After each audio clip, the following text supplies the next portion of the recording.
है और उनके दरबार तक पहुंचने का उनको अवसर मिला है। मालिक की क्या मौज है ये तो वही जाने, लेकिन उनकी मौज है। आप जो कुछ देख समझ रहे हो सब उनकी मौज से हो रहा है। जितना आप अपने आप से प्रेम करते हो उतना शायद किसी से नहीं करते। गुरु महाराज ने एक बार कहा था, बच्चा आगे आने वाला समय बहुत खराब होगा,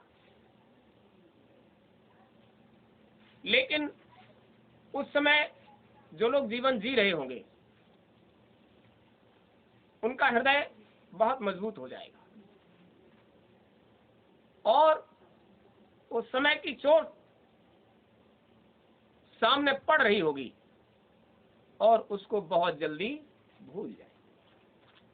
मजबूत हृदय वाला तवज्जो नहीं देता ज्यादा, कमजोर हृदय वाले के मन में बात बहुत दिनों तक बनी, हमारे साथ ये हो गया, उसके साथ ऐसा हो। तो अभी जो समय चल रहा है, क्योंकि गुरु महाराज की पत्रिकाओं में आता था, लाशों पे लाशों का होगा नजारा, सुनते तो जाओ संदेशा हमारा।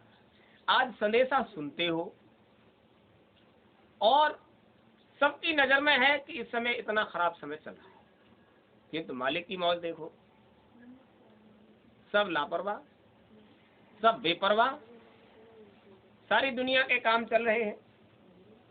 अभी चर्चा चल रही थी कि 12 बजे तक बाजार खुलते हैं, बहुत भीड़ होती है। तो क्या इस बीमारी ने ये कह दिया है कि 12 बजे तक हम नहीं आएंगे, खूब भीड़ करो और 12 बजे के बाद भीड़ करोगे तो हम आ जाएंगे? क्या ऐसा कह दिया है? अरे भाई, आप कितना भी प्रयास करो, समय की चोट उस पर तो पड़ेगी जिसने कहीं न कहीं कुदरत के साथ छेड़छाड़ की है या कुदरत को जानता मानता, तो बर्दाश्त करना पड़ेगा। और बर्दाश्त का मामला भी ऐसा है कि आप जहां रह रहे हो वो ग्रामीण क्षेत्र है।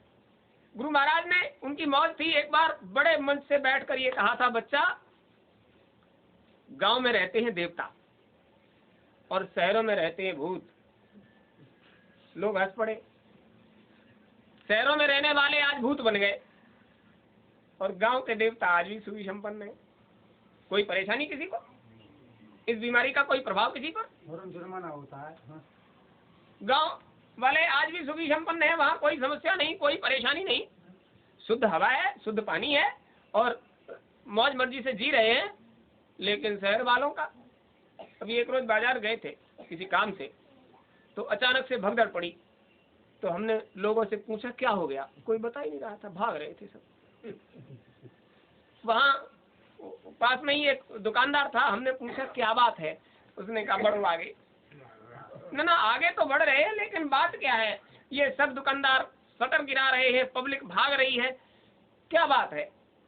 उसने कहा बात नहीं, वो डीएम का दौरा हो रहा है और फोर्स लेके चल रहा है, वो समय हो गया, समय के बाद अगर पकड़े जाओगे तो लाठी पड़ेगी और हम पर तो 15,000 रुपये जुर्माना हो जाएगा, आगे बढ़ो आगे बढ़ो।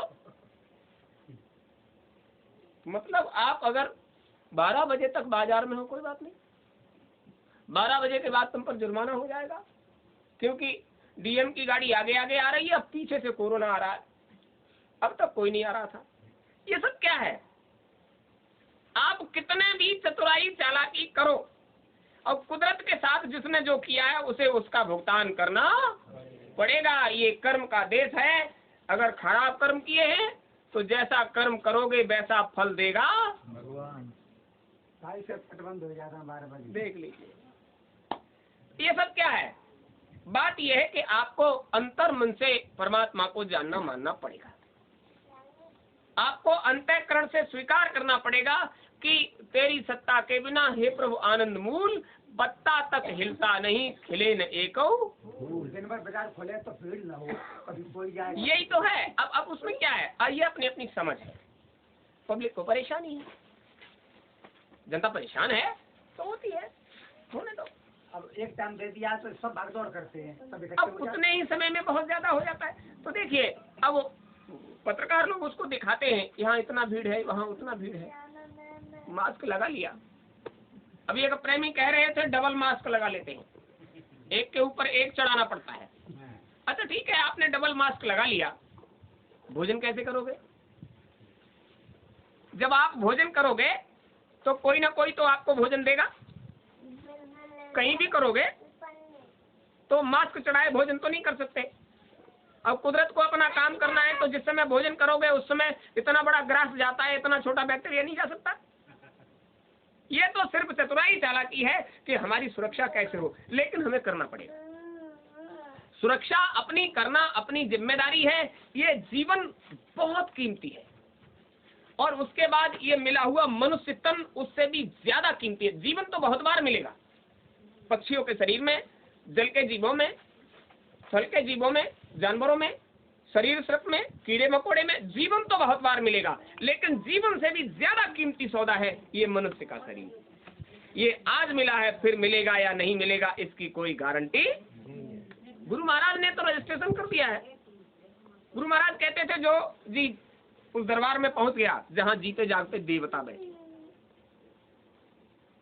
सब कुछ खुद कहते थे और तस्वीर रखी थी हमारे दादा गुरु की, और ये कहते थे वो मंदिर में जीते जागते देवता बैठे, वहां चले जाओ, अपने गुनाहों की माफी करा लो, आपसे जो भी जाने अनजाने गुनाह हो गए हैं उनकी माफी करा लो, वो गुनाहों को माफ कर देते हैं। क्यों कहते थे? अरे हमने आपने जाने कहां कहां कैसे कैसे शरीर पाया और कैसे कैसे गुनाह किए। पुरानी कहावतों में बुजुर्ग कहा करते थे जीव जीव का आहार है, यानी एक जीव दूसरे जीव का आहार करता है।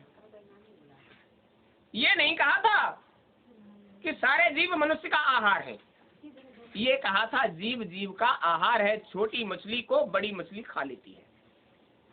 अच्छा वहां कौन सी फसल पैदा होती है, समंदर के अंदर या पानी के अंदर? उसकी तो मजबूरी है कि उसको जीवन जीने के लिए आहार में कुछ न कुछ लेना पड़ेगा।